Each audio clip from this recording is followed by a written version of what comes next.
Yes, siku ya leo nataka niwarudishe darasani, na darasa la leo ni darasa la My Lifestyle, ambapo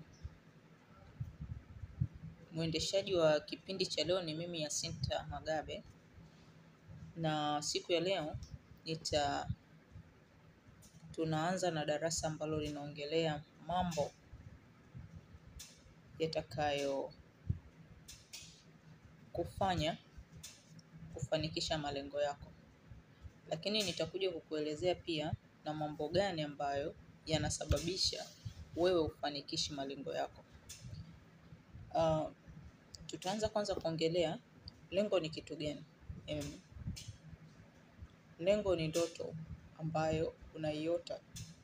Unajua, tunapoongelea ndoto ni kitu ambacho sicho timilifu, lakini kiroho unatembea nacho. Kwa hiyo, kwa nini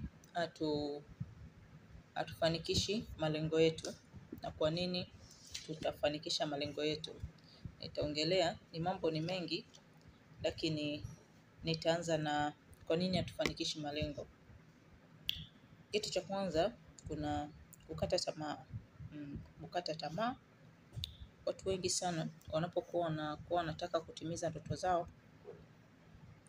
mara nyingi wanazikatia tamaa. So utakapokata tamaa, nani ambaye ataifanikisha ndoto yako? Moja kwa moja ndoto yako ndio itakapoishia. Lakini kutojikubali, naelewa kuna mtu anaweza kuona maisha ya mtu fulani yalivyo, yeye maisha yake anayoishi yakubali. Usipokubali maisha yako, hakuna mtu ambaye atakuja kukufungulia ndoto yako. Kwa hiyo, hizo ni sababu ambazo zinaweza kusababisha wewe ukafanikisha malengo yako. Lakini hiyo ni sababu kuu ambayo inakutoa kujikubali, utafeli pale unapokuwa unapategemea katika malengo yako. Msongo wa mawazo.